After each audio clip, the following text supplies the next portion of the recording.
আপনারা দেখছেন বঙ্গ সময় খবর। জানাবো আজকের বিশেষ বিশেষ সংবাদ।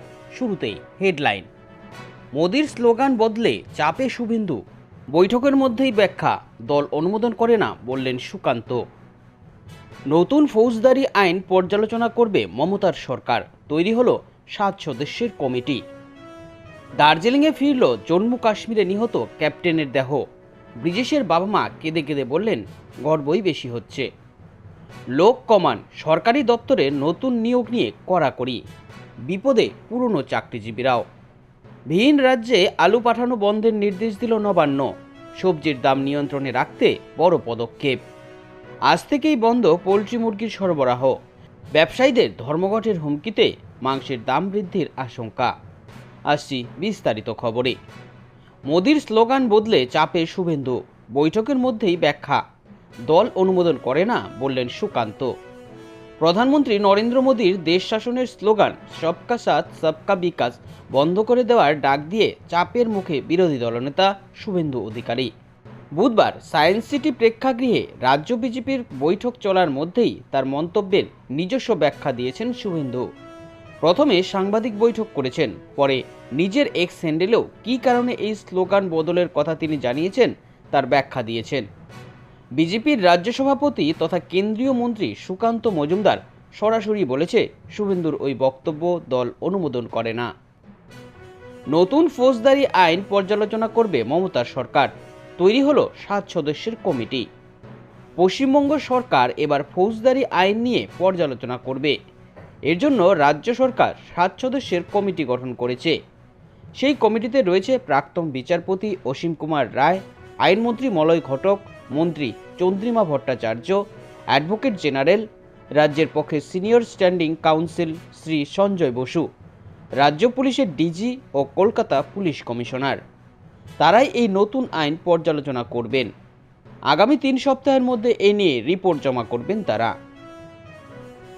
দার্জিলিংয়ে ফিরল জম্মু কাশ্মীরে নিহত ক্যাপ্টেনের দেহ, ব্রিজেশের বাবা মা কেঁদে কেঁদে বললেন গর্বই বেশি হচ্ছে।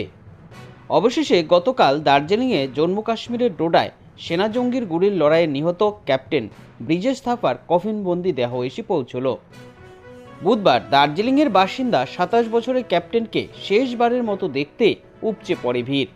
সন্তানকে হারিয়ে বাবা মা ব্যথিত, তবে তারও বেশি গর্বিত অবসরপ্রাপ্ত কর্নেল ভূপেশ থাপা এবং নীলিমা থাপা। ব্রিজেশের মা নীলিমা বলেন খারাপ লাগার থেকেও গর্ব বেশি হচ্ছে, তবে এটাও সত্যি যে ওর সঙ্গে আর কখনো দেখা হবে না। লোক কমান, সরকারি দপ্তরে নতুন নিয়োগ নিয়ে কড়াকড়ি, বিপদে পুরনো চাকরিজীবীরাও। গত 2 বছর ধরে চাকরি কেলেঙ্কারির জেরে কঙ্কালসার দশা রাজ্যের। হকের চাকরির দাবিতে রাস্তায় রাত কাটাচ্ছেন যোগ্য চাকরি প্রার্থীরা। অন্যদিকে রাজ্যের মানুষদের শান্ত রাখতে বিভিন্ন প্রকল্পের ভাতার টাকা বাড়াচ্ছে রাজ্য সরকার। আদালতে চলছে একের পর এক মামলা, সব মিলিয়ে বেহাল অবস্থা। এরই মাঝে এবার নতুন নিয়োগ নিয়ে কড়া নির্দেশ। যেখানে বিভিন্ন দপ্তরে কাজের জন্য আরও বেশি কর্মীর প্রয়োজন, সেখানে খরচ কমাতে কর্মীর সংখ্যা কমানোর কথা বলছে রাজ্য সরকার। এবার ভিন রাজ্যে আলু পাঠানো বন্ধের নির্দেশ দিল নবান্ন, সবজির দাম নিয়ন্ত্রণে রাখতে বড় পদক্ষেপ। মুখ্যমন্ত্রী মমতা বন্দ্যোপাধ্যায় সবজির দাম কমানোর জন্য 10 দিনের সময়সীমা বেঁধে দিয়েছিলেন। সেই সময়সীমা এখন প্রায় শেষ, আর তার আগেই গতকাল নবান্নে বৈঠক করে জেলাশাসক এবং পুলিশ সুপারদের রাস্তায় নেমে দাম নিয়ন্ত্রণ করার নির্দেশ দিলেন মুখ্য সচিব বিপি গোপালিকা।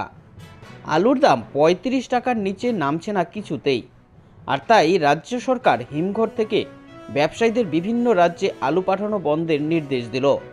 পুলিশকে এই বিষয়ে কড়া নজরদারিও চালাতে বলা হয়েছে।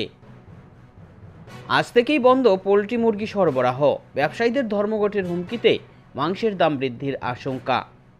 আজ রাজ্য জুড়ে বৃদ্ধি হতে পারে মুরগির মাংসের দাম। পোলট্রি মুরগি ব্যবসায়ীদের ধর্মঘটের হুমকি। ঘটনার সূত্রপাত গত বৃহস্পতিবার পশ্চিম মেদিনীপুরের বেলদা থানা এলাকায়। অভিযোগ, মুরগি বোঝাই একটি গাড়ি আটকায় পুলিশ। গাড়ির সমস্ত কাগজ বৈধ থাকা সত্ত্বেও গাড়ি চালকের কাছ থেকে মোটা টাকা দাবি করেন পুলিশ কর্মীরা। টাকা না থাকায় গাড়ি থেকে নামিয়ে গাড়ি চালককে বেধড়ক মারধর করা হয় বলে অভিযোগ। আশঙ্কাজনক অবস্থায় চালক হাসপাতালে ভর্তি। সেই ঘটনার প্রেক্ষিতেই মুরগি ব্যবসায়ীরা আজ থেকে ধর্মঘটের ডাক দিয়েছেন। এই ছিল এখনকার মতন খবর। পরবর্তী খবর পেতে আমাদের সঙ্গে থাকবেন।